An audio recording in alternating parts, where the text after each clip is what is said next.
Olá, bem-vindos ao Momento Escatológico. Eu sou o pastor Ademar Nogueira da Ibrabe Cumbica e vamos falar sobre a besta que emerge do mar.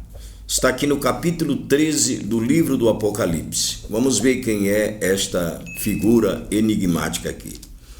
Está escrito, Apocalipse 13, vi emergir do mar uma besta que tinha 10 chifres e 7 cabeças, e sobre os chifres 10 diademas, e sobre as cabeças nomes de blasfêmia. A besta que vi era semelhante ao leopardo, com pés como que de urso e boca como de leão. E deu-lhe o dragão o seu poder, o seu trono e grande autoridade. Então vi uma de suas cabeças como que golpeada de morte, mas esta ferida mortal foi curada, e toda a terra se maravilhou, seguindo a besta, e adoraram o dragão, porque deu a sua autoridade à besta. Também adoraram a besta, dizendo, quem é semelhante à besta, e quem pode pelejar contra ela? Foi-lhe dada uma boca que proferia arrogância e blasfêmia, e autoridade para agir por 42 meses, 3 anos e meio. E abriu a boca em blasfêmia contra Deus para lhe difamar o nome e difamar o tabernáculo, a saber os que habitam no céu. Foi-lhe dado também que pelejasse contra os santos e os vencesse. Deu-lhes ainda autoridade sobre cada tribo, povo, língua e nação. E adorá-lo-ão todos os que habitam sobre a terra, aqueles cujos nomes não foram escritos no livro da vida do Cordeiro, que foi morto desde a fundação do mundo. Bom, veja bem, é um texto bastante confuso para quem é leigo. Um nome assustador, uma besta. Aí, à primeira vista, o que dá ideia uma besta? A besta, literalmente, nós temos como besta, a figura da besta, um animal, a esposa, né, que seria do burro. Porém, o burro é um animal assexuado, muito embora ele tenha sexo, macho e fêmea, ele é um animal híbrido, ele não procria. Mas nós temos aqui o burro, consideramos quando alguém fala que alguém é um burro, xingando uma pessoa de burro, está dizendo que a pessoa não tem entendimento, não tem conhecimento. Então, olhando à luz da Bíblia, tudo que nós vamos ver na Bíblia tem que ser encarado com um contexto de história bíblica. Então, nós olhando na Bíblia, ainda que hoje nós temos a mulher aí tão exaltada, e deve ser mesmo, porque a mulher tem todo o seu papel e a sua importância na sociedade, ela nunca foi por Deus discriminada, ela foi discriminada pelo homem, pelo machismo, pelo autoritarismo e pelos espíritos maus que usam os homens, e assim relegaram a mulher durante tempos da sociedade a um papel ridículo, meramente de reprodutora e de criadora de filhos e de cuidadora de lares. Isso é uma missão da mulher, mas não a única. A mulher pode, tanto quanto o homem, fazer tantas outras coisas e deve ser respeitada como um ser, como Deus a criou, igual ao homem, porque Deus diz que ela seria idônea, ou seja, em pé de igualdade, tanto que espiritualmente a mulher e o homem têm o mesmo potencial diante de Deus. O que um homem pode fazer, uma mulher pode fazer. Um homem ora, a mulher pode orar. O homem prega, a mulher pode pregar. E por aí nós temos a sequência de que espiritualmente não há diferença entre o homem e mulher. Diferença há no físico. Mas então, voltando aqui a uma cultura bíblica, onde ser fêmea já era um pouco mais inferior do que ser o macho, então aqui esse título de besta a uma pessoa estava dizendo que ele era 2 vezes estúpido, né? A besta é um animal estúpido, truculento, é isso que se entende por uma besta. E a prova de que esse cidadão de fato não passa de uma besta mesmo, porque ele está em guerra, em conflito direto contra o próprio Senhor Jesus Cristo, contra Deus. E isso é a maior expressão de estupidez que um ser humano pode ter, levantar-se contra Deus. E justo ele que já se levantou lá no céu e caiu, e aqui na terra está usando um homem para se levantar também contra o governo de Deus aqui na terra. Lá no céu, Satanás se levantou contra o governo de Deus, e aqui na terra o anticristo vai se levantar contra o governo de Cristo. Então daí a explicação do nome besta. Aí nós vemos aqui que ele tem 10 chifres. Quando você vê falar na Bíblia chifres e cabeças, está falando de governo e de controle. Então, quem são esses 10 chifres da besta? São, como está lá no livro de Daniel, lá está simbolizado os 10 últimos governos da terra, está simbolizado nos 10 dedos, dos 10 dedos da estátua profética, lá no livro de Daniel. E aqui no Apocalipse, que é um desdobramento do livro de Daniel, ele é simbolizado pelos 10 chifres. Lá no livro de Daniel também tem o animal representando o Império Romano, o quarto animal, aquele animal espantoso, também tinha 10 chifres. 10 chifres significa, então, 10 reis que governarão a terra nesse período do governo do anticristo. Então a terra vai estar apenas com 10 reis durante o governo do anticristo? Não, a terra vai estar globalizada, como nós já temos aí, Mercosul, União Europeia, AUKAS e assim por diante, os tigres asiáticos. Então o mundo vai estar globalizado em blocos econômicos. E os blocos econômicos, por sua vez, compõem as nações, vários países agregados a um mesmo bloco de nações.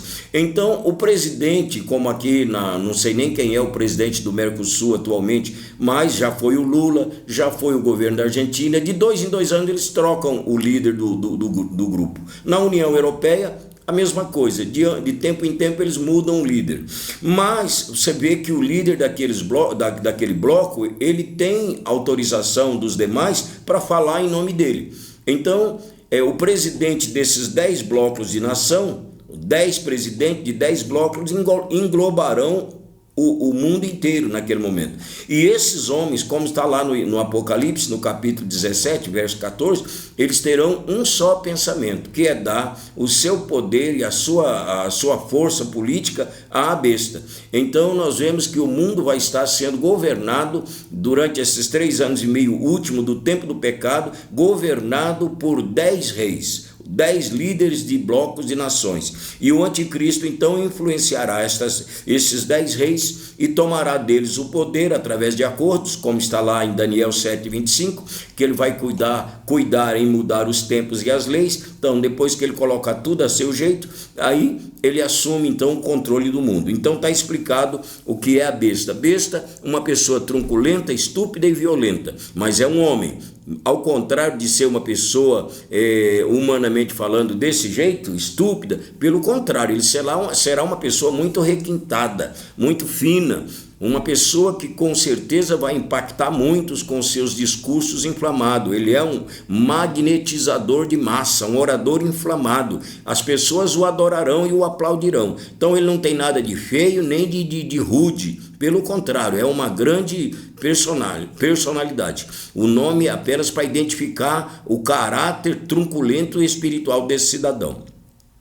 E aí também diz que ele emerge da terra, emerge do mar. Se você for ver lá no Apocalipse 17:15, está escrito: as muitas águas aonde a meretriz ou mesmo a besta está assentada são população do mundo. Então ele vai emergir do meio dos povos.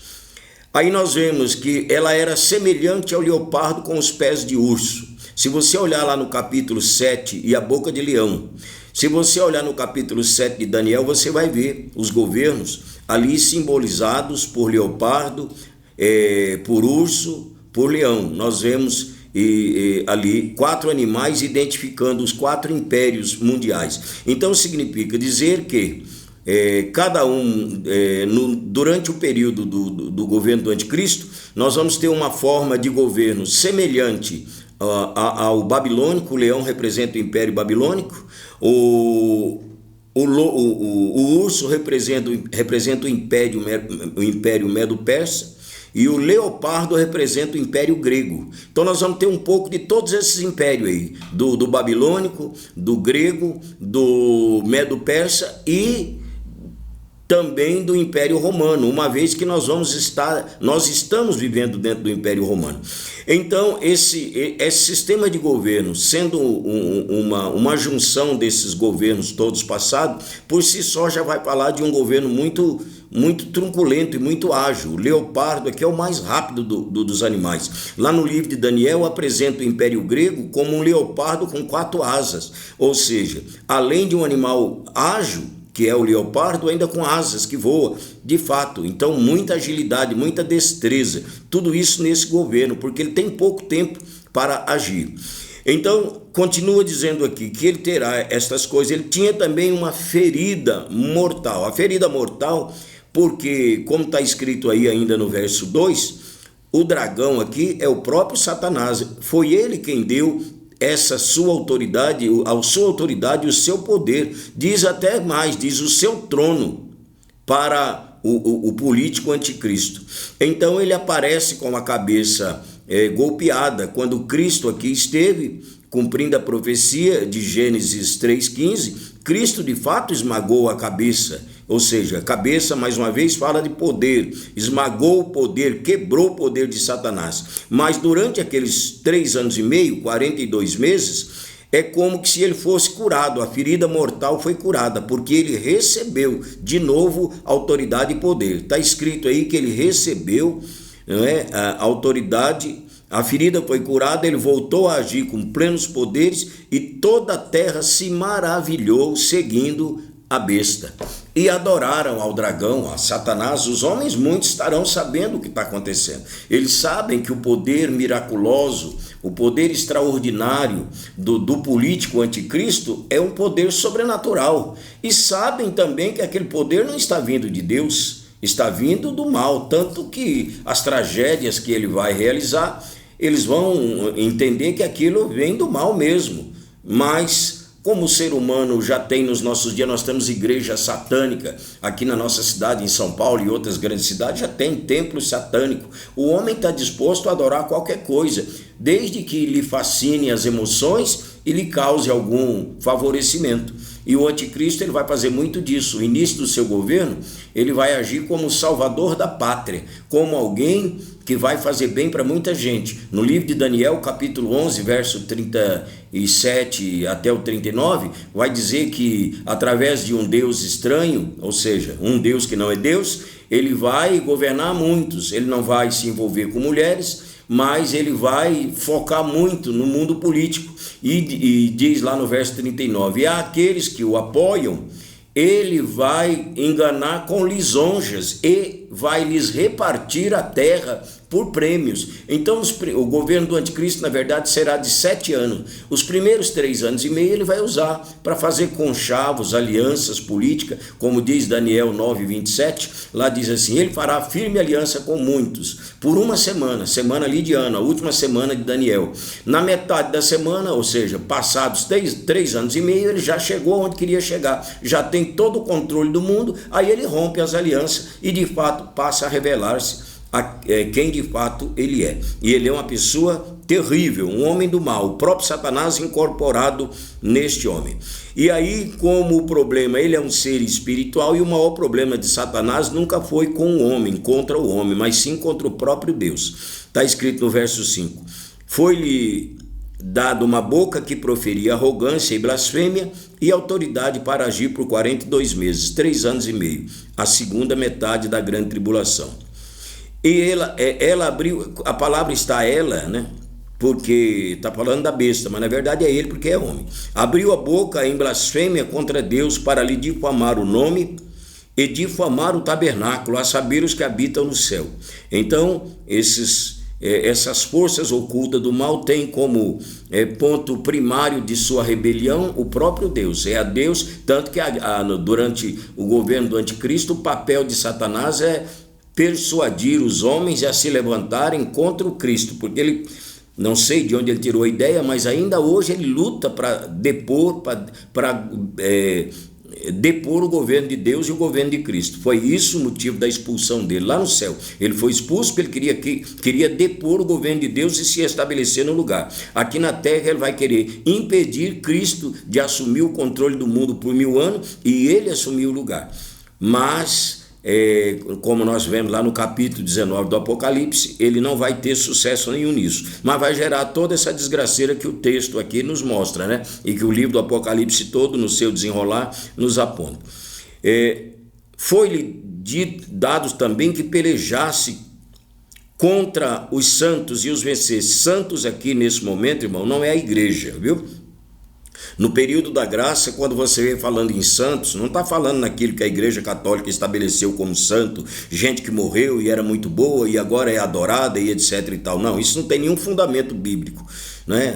Pessoas boas, pessoas que fizeram coisas memoráveis e boas devem ser imitadas, né? Mas não cultuadas. Está escrito, o primeiro mandamento é adora a Deus.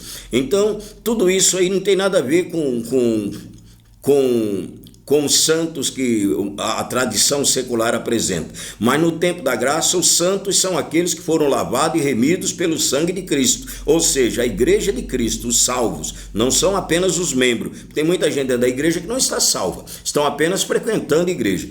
Levantou a mão, aceitou Jesus, foi batizado, mas não está salvo. O próprio Jesus fala que a igreja do arrebatamento, a metade sobe e a metade fica. Fica por quê? Porque não está salvo. Mas os que estão salvos, estes sim são os santos, porque foram limpos do pecado através do sangue de Jesus Cristo, que eles receberam através da fé.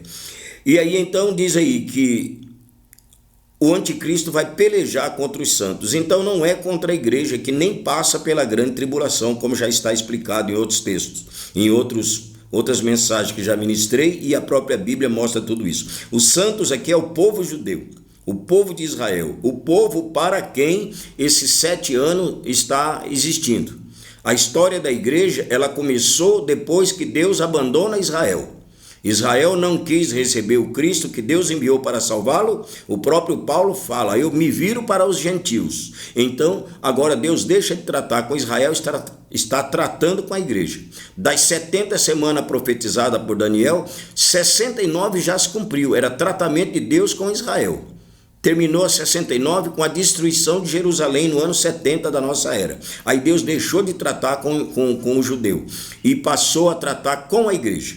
Quando a igreja for arrebatada, Deus vai voltar a tratar com Israel. Essa última semana de ano do livro de Daniel, a última das 70, que ficou faltando, Deus volta a tratar com o judeu. Então os santos aqui são os judeus. E o anticristo vai se voltar contra eles e vai destruí-los, e em muitos também, não é? Está aí escrito, foi permitido eles pelejarem contra os santos e os vencesse. Deu-se-lhes ainda autoridade sobre cada tribo, povo, língua e nação. Ou seja, o domínio do governo do anticristo é universal, é mundial. E mais do que isso, aqui no verso 8 diz que ele será adorado por todos os que habitam sobre a terra. Claro, por aqueles que aceitaram a marca da besta, né? A nova identidade da nova ordem mundial. Então, resumindo e concluindo, quem é a besta? Um homem muito habilidoso, um político, um magnetizador de massa, um orador inflamado, um homem que vai se apresentar como o salvador da pátria, vai dar solução a muitos dos problemas da humanidade, sobretudo nos primeiros 3 anos e meio do seu governo, naquele tempo em que, como está escrito em Tessalonicenses 5:3, está escrito que quando andarem dizendo a paz e segurança, então lhes sobrevirá repentina destruição, como vem as dores àquela que está de parto, e de modo algum poderão escapar. Então ele vai usar os primeiros 3 anos e meio para promover e estabelecer o seu governo, e isso vai dar uma certa e aparente paz, uma paz enganosa. Agora, decorridos 3 anos e meio, quando ele tiver todo o poder em mãos, vai acontecer todo o desenrolar das tragédias que estão descritas na Bíblia, não só no livro do Apocalipse, mas em tantos outros livros da Bíblia, os quais eu pretendo falar de muita coisa nos vídeos futuros. Então, se você gostou desse vídeo, nós falamos da primeira besta. Vamos falar no vídeo seguinte da segunda besta. Tem uma outra besta que vai auxiliar esta primeira. Então a primeira besta aqui é um político que vai governar este mundo com mão de ferro, sob o poder e o domínio de Satanás, uma personificação diabólica. Vai ter um governo universal, vai governar todas as tribos, línguas e nações, o mundo inteiro. Ninguém vai escapar do controle deste governo. Deixa aí o seu like, compartilhe esse vídeo e acompanhe o nosso canal no YouTube, Pastor Nogueira e Brave.